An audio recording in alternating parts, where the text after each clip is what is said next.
Let's just get started. Good afternoon, everyone. Welcome to Remars. My name is Mahae. This is Soo-Min Pantel. We are from the Personalization group at Amazon. And what we're going to talk about today is how we use machine learning and artificial intelligence to have a deeper understanding of our customers and optimize their shopping experience through personalized recommendations. And so, hope you guys enjoy. And Soo-Min will come back later, so no worries. Cool. All right, so just to go over the agenda first, just get my clicker here. We're going to first sort of set the stage first by defining what we mean by recommendations. There's a lot of different kinds of recommendations at Amazon. If you use Amazon, a lot of those will be familiar to you. And after that, Soo-Min will walk us through some of the challenges that we face in applying machine learning and artificial intelligence in recommendations at Amazon scale. In the second half of this presentation, we'll walk you through some of the example recommendation systems that we built and try and answer some of the questions of how. We're going to first start out with the whys, and then we'll talk about the how. And we'll wrap up with some of the lessons that we learned over the years building recommendations at Amazon. Out of interest of time, we have a lot of content to go through. And so if you have any questions, we'll be around after the session. So I'm happy to answer any questions in private. So how many of you use Amazon? Trick question. I actually use that question for interviews. If you use Amazon, you're going to recognize a lot of these features. But it is interesting that even if you haven't used Amazon, you've probably heard the phrase, customer who bought this also bought. It's almost become a sort of a pop culture phenomenon at this point. So let's take a look at some of the examples. So we'll first start out with what I consider to be sort of the basic unit, the basic atom of recommendations. And that's product similarities. So in this example, I was shopping for coffee grounds, and it's showing me other coffee grounds that I might be interested in. So the first series of recommendations is called, what do customers buy after viewing this item? That question is generally useful, but not only that, we also highlight specific product attributes that the customer might be interested in. So the first recommendation, we actually note that it's the best-selling of the substitutes that we have of this product, and it's also the lowest price. And the second product, which is actually the same product in a different sort of packaging size, we highlight the fact that it is also the top rated of the substitutes for the coffee grounds that I'm looking for. So far, we've thought about substitutes, but we can also define similarities as complementary products, things that you might buy alongside the product that you're buying right now. So in this particular example, I was shopping for an entry-level bass guitar, and it's showing me the accessories that you might want to buy alongside electric bass guitar. So it's showing patch cords, a guitar stand, a guitar case, an amp. These are all things that you expect to buy alongside electric guitar. So far, we've looked at recommendations in the context of a particular product, right? The customer is looking at a particular product page, and they're looking for substitutes and complementary products they might be interested in. But what if you go on Amazon.com, you haven't told us what you're looking for. You haven't searched for anything yet. All we know is your past behavior history. In those cases, since we don't know what you're looking for today, we have to use sort of implied preferences to come up with recommendations and leverage your past behavior as much as possible. So in these examples, the first example is called Buy It Again. And we'll go through that example a little bit more in a deeper dive later on. But it's recommending products that I've bought before, and the model thinks that I might buy again. Not only that, it actually hones in the timing of when you're going to buy it. And so we'll dig into that a little bit more of that in a later section of the presentation. The second recommendations you see is inspired by your shopping trends. So when I was putting together these slides, I was looking at a lot of electric bass guitars and all kinds of accessories around that. And the model essentially learned that I'm looking for an electric bass guitar, and I haven't bought one yet. And so it wants me to continue that shopping mission and complete it. And so it's showing me not only the complementary products of the product that I looked at, but also substitutes, right? You see another electric bass guitar that I could consider. So these are what we call actually personalized recommendations outside of a context of a particular product. Now, these concepts work across many different product domains. So in fashion is a particularly interesting domain that Soo-Min is actually an expert in, and one where you have to think about features that are specific to that domain. So in fashion, one of the interesting things about fashion that sets it apart from the rest of retail is that something that might be popular today may not have been popular last year. Something that might be popular in the summer may not be popular in the winter. Something that was popular last year might not be available this year because there's a different style for this year. So there's very domain-specific challenges that go with different kinds of categories.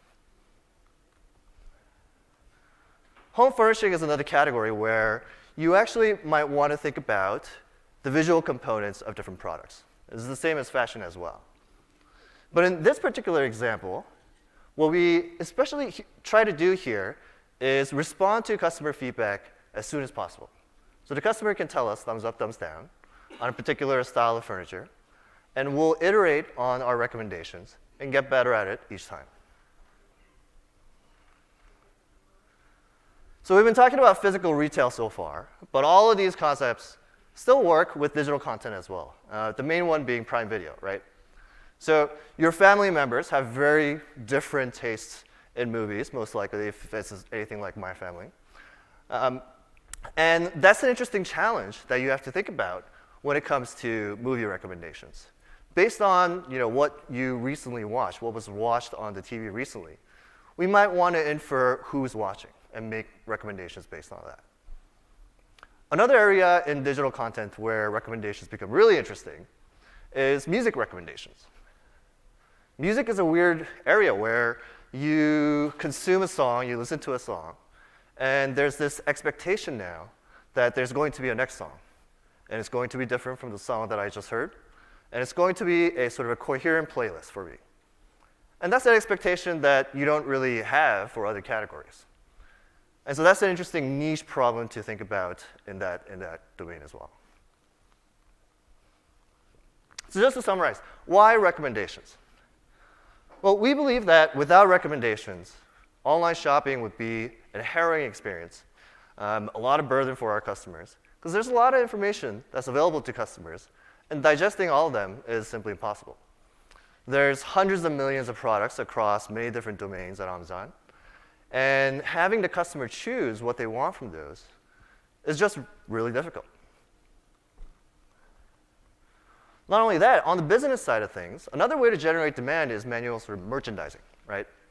But this doesn't scale, and we have found over time that personalized content engages customers a lot more than manualized merchandise content where everyone sees the same content. So to recap our sort of motivation for recommendations, I really like this first example that we briefly looked at earlier. I was looking at a bass guitar, and it recommended me patch cords and guitar stands. I don't know if any of you had guitars before. What usually happens is you buy a guitar, you get really excited about the guitar, so that's all you get, and you play with it, and you don't really have a place to store it, and so you leave it leaning on a sofa or something like that, and your significant other tips it over. She bends the neck or whatever. And now you realize you have to buy a guitar stand. Recommendations allows us to inform customers of what they might need before they even know they need it. And this is what we call at Amazon serendipitous discovery. And recommendations allow customers to have that serendipitous discovery moment while shopping on Amazon. So next, Soo-Min is going to talk us through some of the challenges that we face in applying machine learning and artificial intelligence in building recommendations at Amazon scale. Thank you, Mahae. So in the next few slides, I'm going to talk about what challenges we face when it comes to building recommendation systems at Amazon scale. But before I start, I want to ask you one question. Why do we have to talk about challenges here separately? Can you just go search papers or textbooks and read the challenges mentioned those? Are the challenges different? The answer is sort of yes. So to better understand the differences in challenges, let me start with my story. When I was in grad school many, many years ago during my PhD, a lot of my projects started with at least 4 assumptions. The first one is scale. As long as our prototype or some system can handle the given amount of data, we didn't have to worry about the further scalability. We directly went and improved the algorithms. But is it true in real application? The second one is latency. For those of you who are not familiar with latency, latency is the time between the customer actions, such as clicking some product or searching queries, to the time when system responses.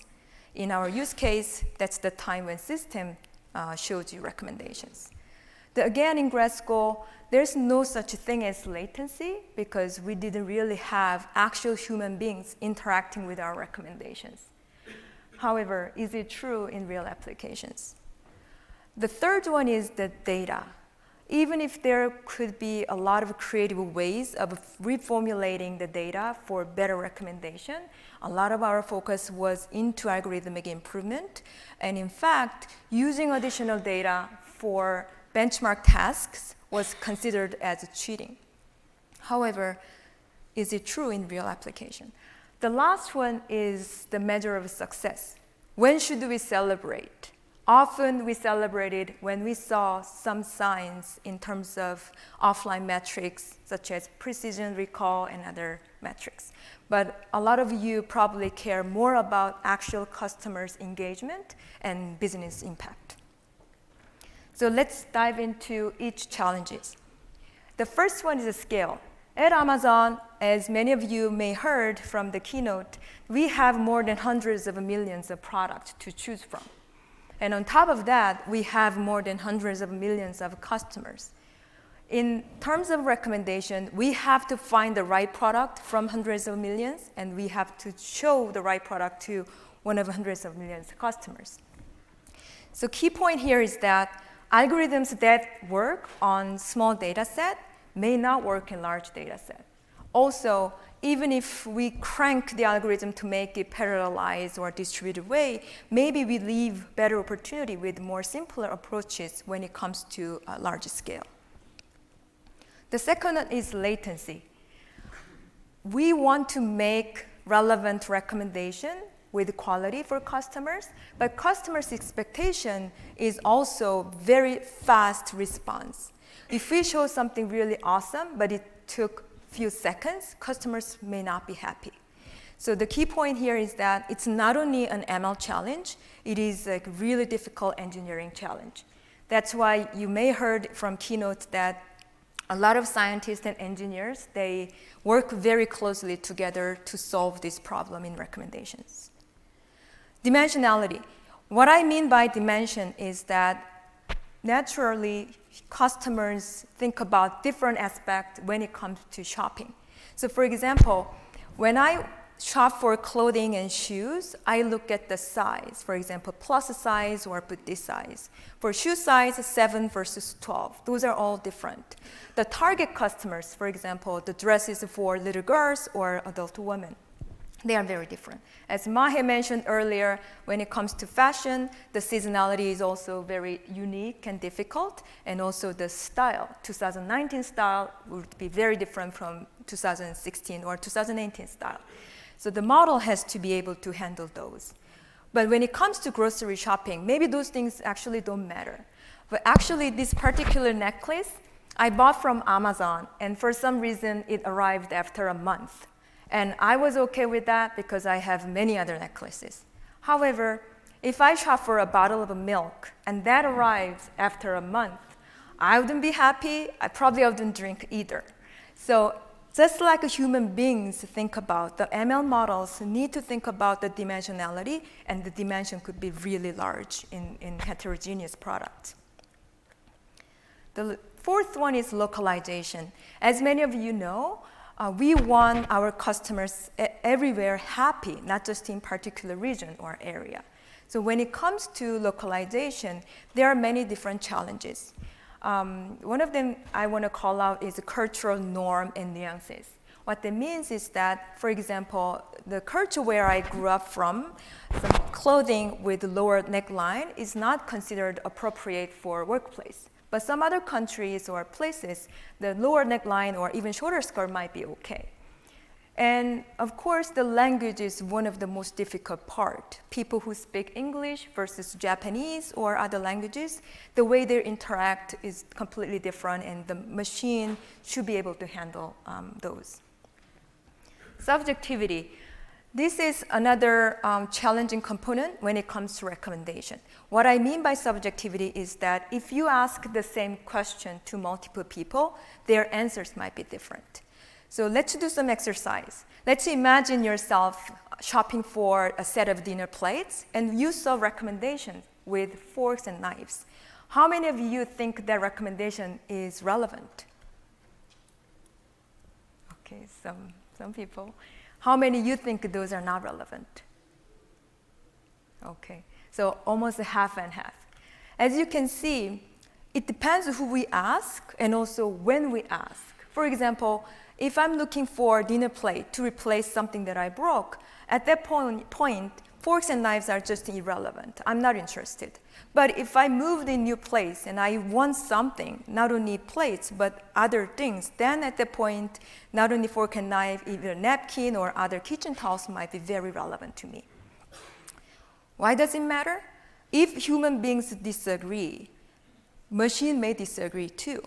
So what that means is often a lot of ML approaches assume that clean data, no matter who we ask, the answer will be fixed. But that's not true in reality, especially in recommendation, who we ask, when we show, and which place we show, the answer might be very different.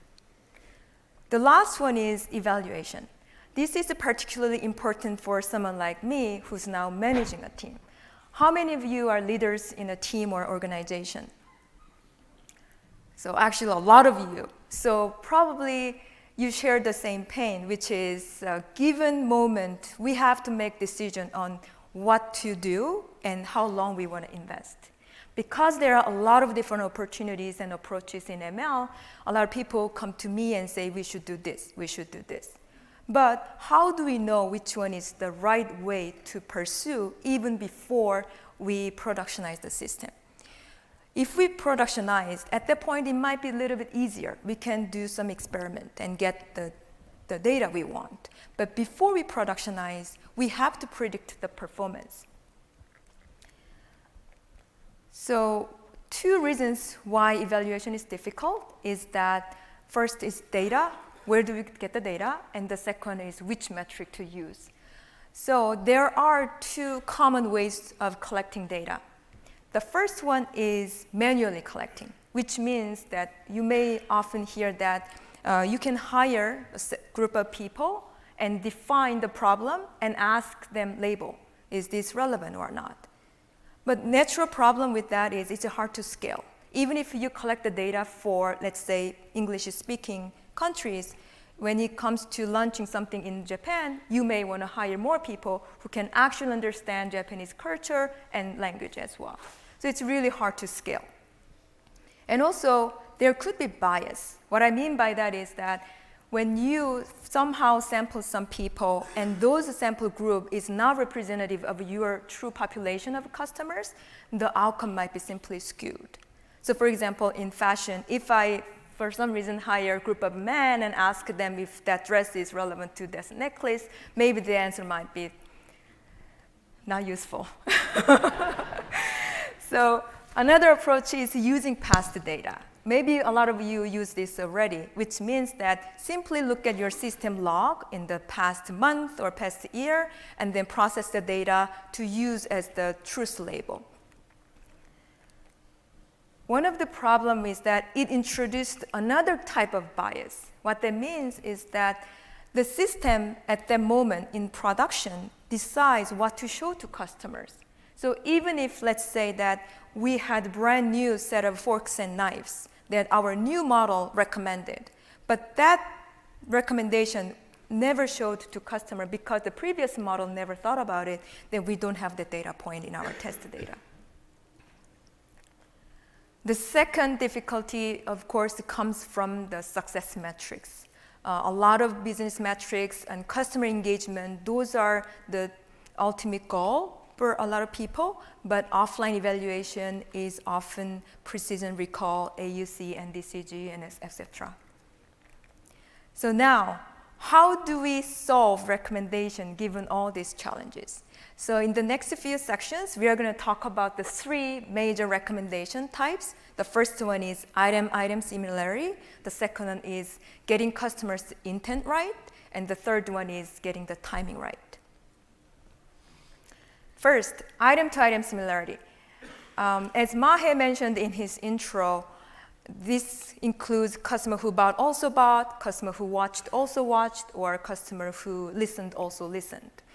And when it comes to approaches in machine learning, there are 2 popular ways. One is behavior-based similarity, and the second one is contextual similarity.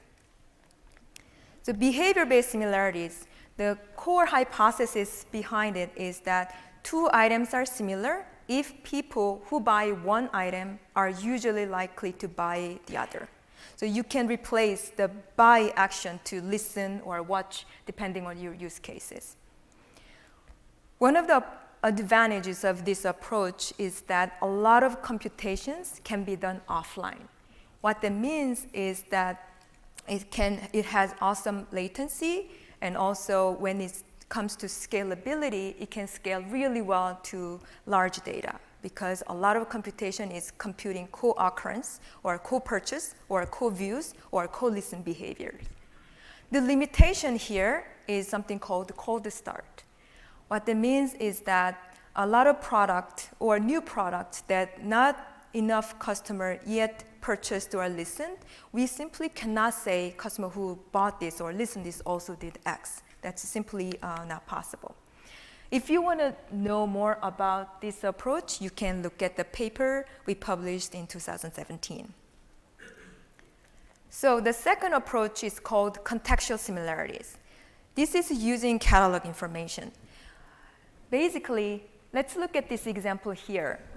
Those are men's hiking shoes, and I found themselves very similar based on my view. So as you can see, the colors are darker, they have some patterns, and the material looks like a suede, so it looks similar. How do we do that? As long as we know the product information about these products in our catalog, we can encode those features or attributes into system and compute similarity metrics such as cosine similarities. The advantage, unlike the previous one, is it doesn't rely on behavior. So any products in the catalog, you can compute the similarities. The limitation is that this one is not as scalable as behavior-based similarities because it requires a lot more computation and also it needs pairwise computation. Now, we reviewed 2 similarity approaches. Are we done in recommendation problem? Did we solve all the problems? We didn't. Then, why is that? Are similarities good enough to make everyone happy? So in the next section, I'm going to talk about how to understand customers' shopping intent. So why shopping intent? In order to understand, let's do some exercise. So this is actually coconut oil, organic and 100%. And how many of you use the coconut oil or knew coconut oil is for skin and hair? Some surprises? Yes. How many of you used coconut oil for cooking? Okay.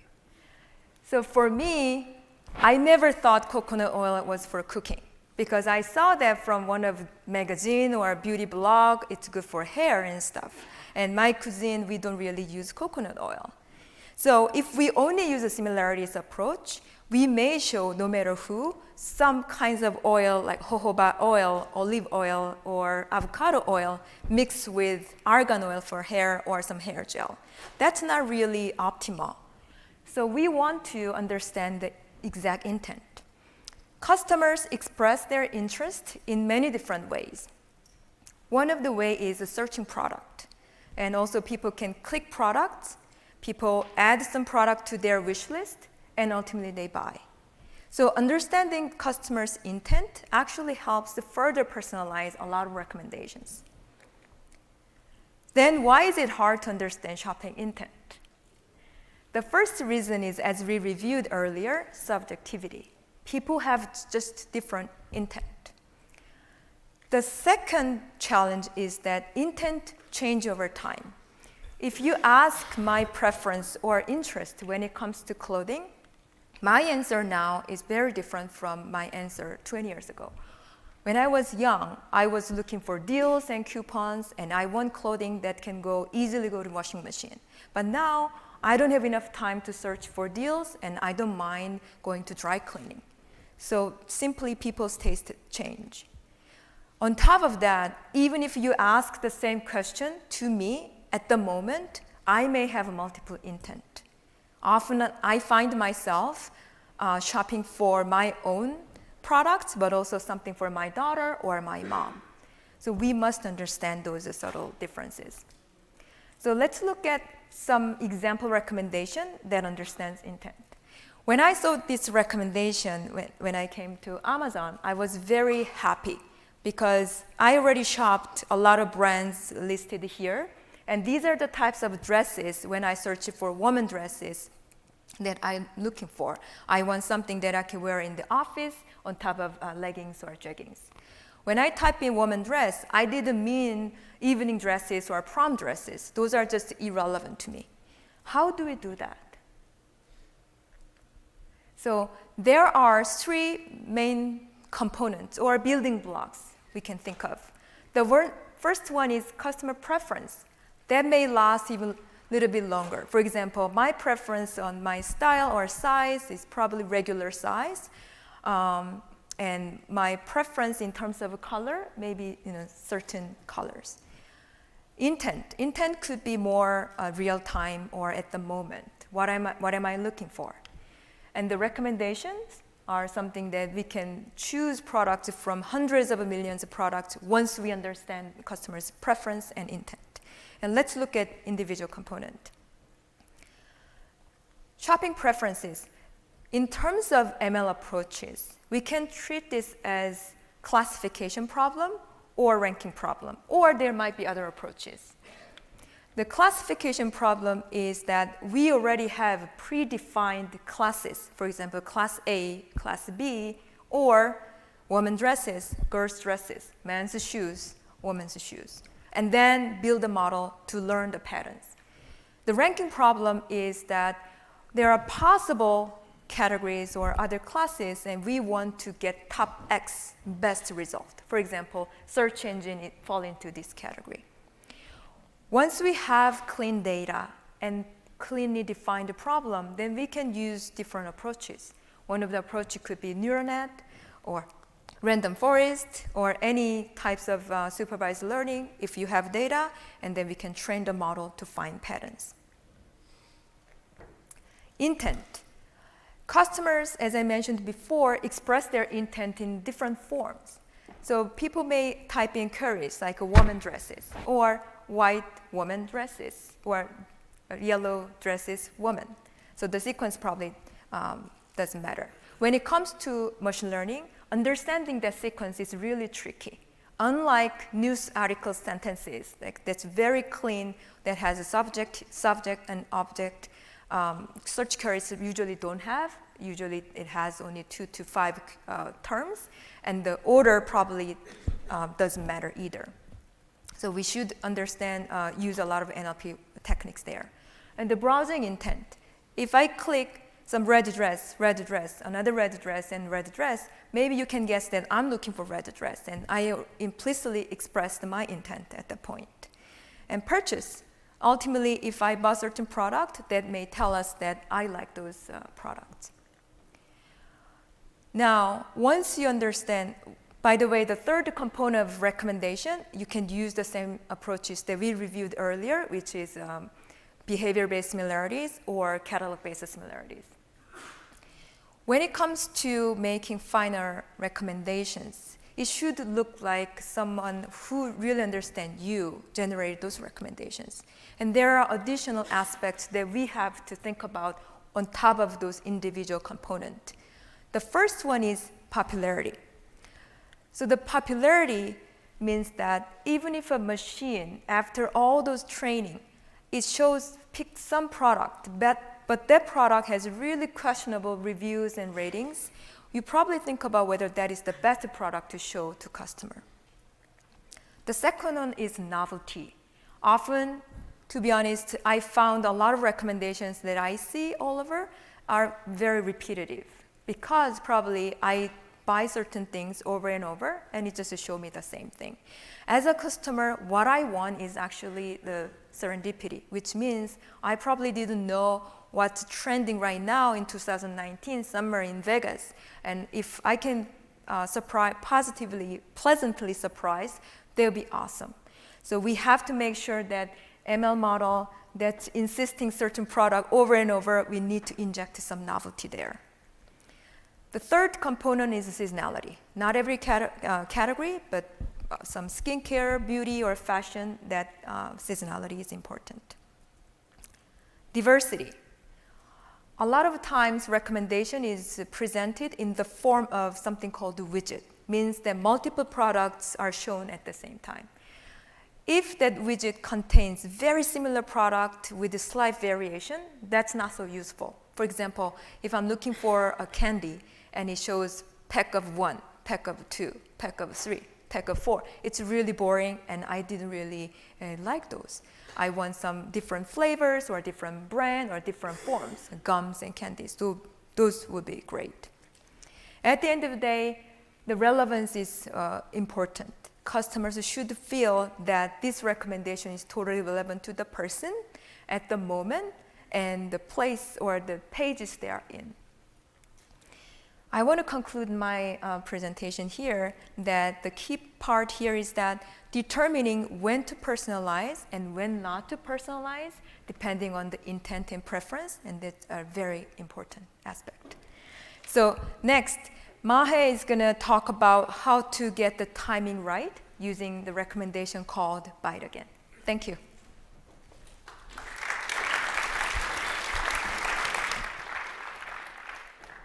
Thank you, Soo-Min. You guys thought I was done, didn't you?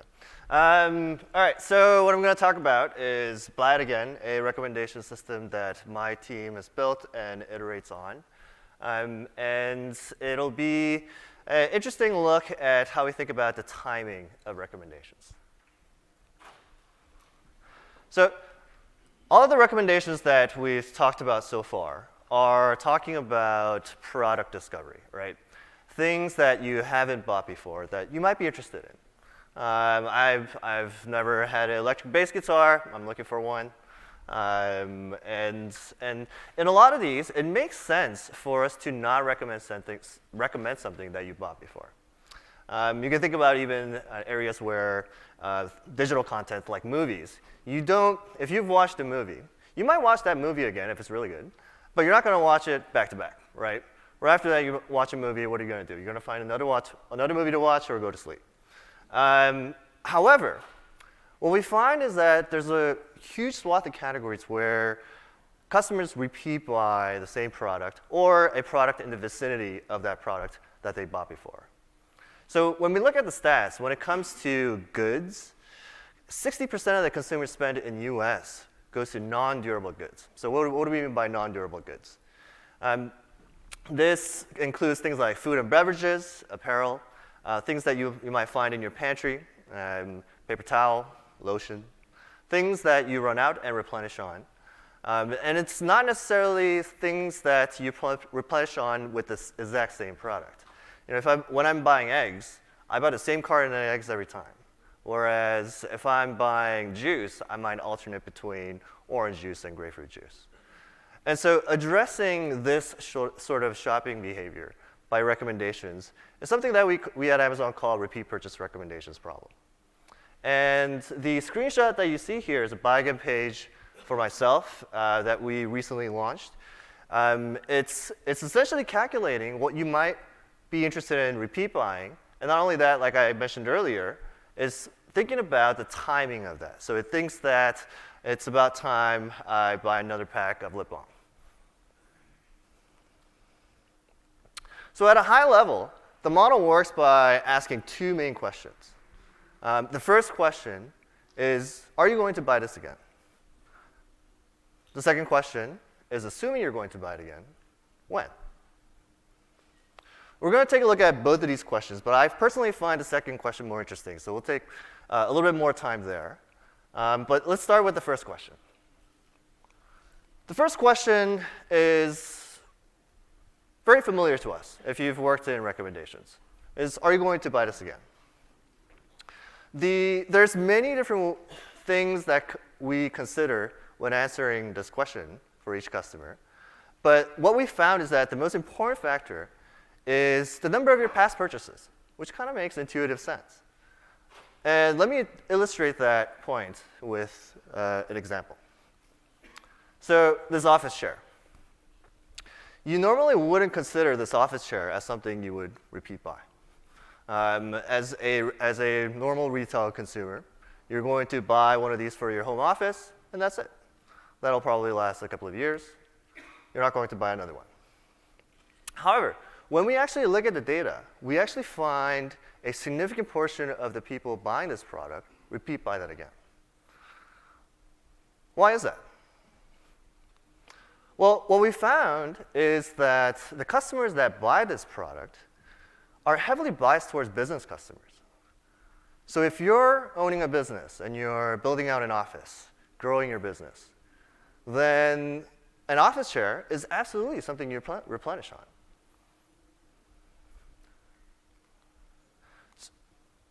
So the next question is, assuming that you're going to buy that product again, when is that going to be? As it turns out, this can be estimated from the aggregate data. We can do better than aggregate data, but let's take a look at the aggregate data first.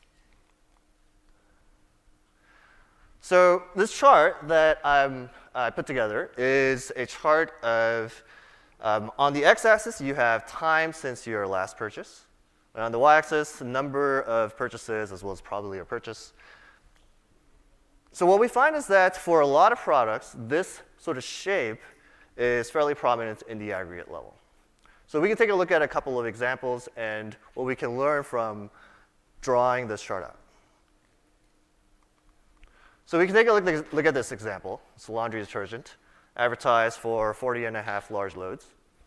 And we can find sort of the mean periodicity, so the mean time between purchases. And what we find is that it roughly comes out to about 29 days or so.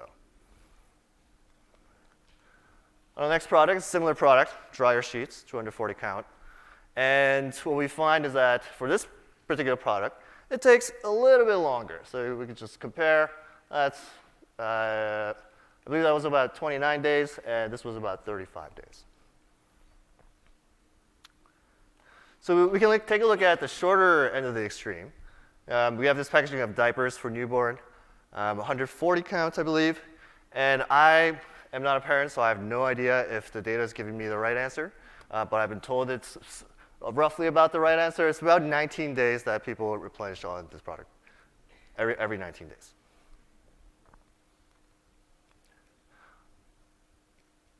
On the other end of the extreme, on the longer period extreme, we find things like refrigerated water filter replacements. And the data has shown us that this product is repeat bought at around 360 days. And so all of these seem to make intuitive sense, right?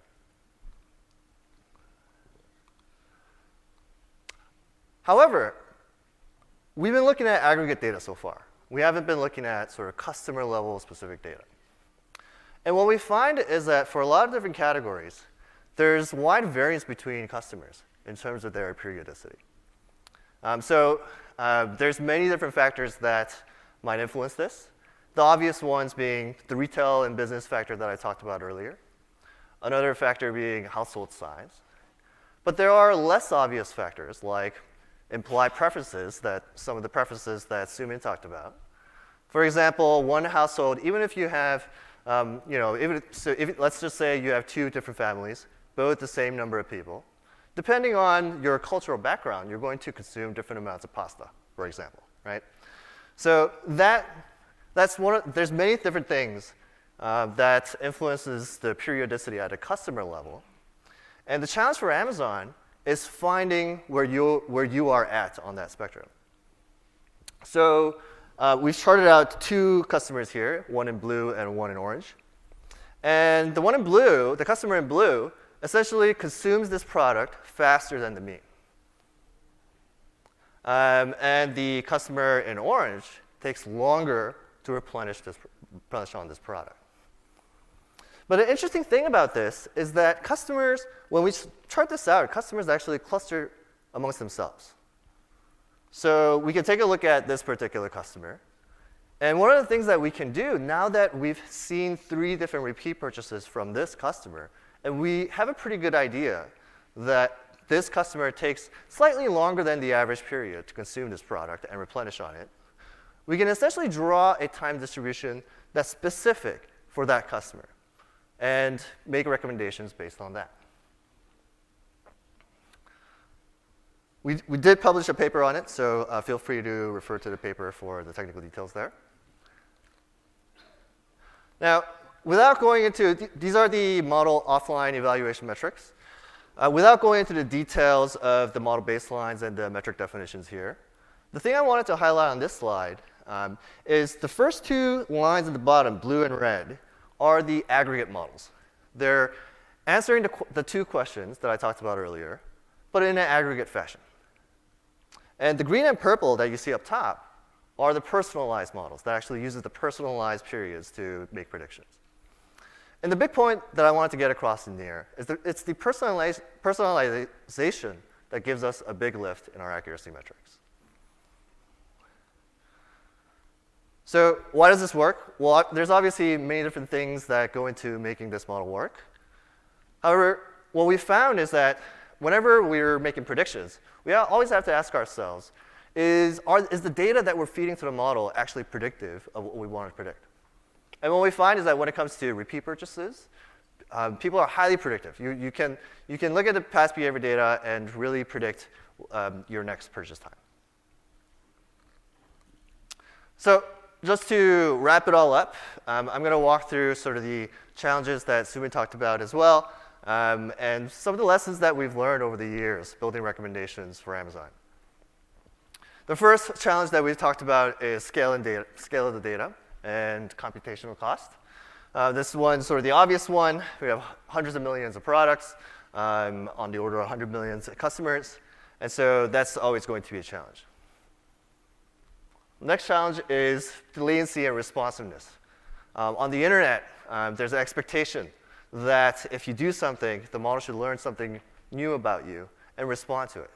If it takes a week to respond to a new signal, that's too slow on the internet timescale. Next challenge is something Soo-Min sort of talked about as well in terms of subjectivity. Essentially, human behavior is noisy. And the model needs to be robust enough to identify the useful patterns among the noise. Next is what we talked about in terms of dimensionality. There really is no one-size-fits-all model for recommendations. What we find is that different use cases require different kinds of models and different shopping services because you need to consider different kinds of features for those. And finally, the last 2 points are relevant to offline metrics as well as online metrics, your success metrics. And offline metrics and online metrics each have their own purposes where they can be useful. However, what you ultimately want is that online success. So you have to use your offline success metrics to evaluate what to go to production with, because that's an expensive thing to do. And finally, the ability to experiment and measure the impact of your models in production, in situ, is critical in knowing whether your model is doing the right thing. And so that's the end of the talk. I hope you guys enjoyed it. Thanks, guys.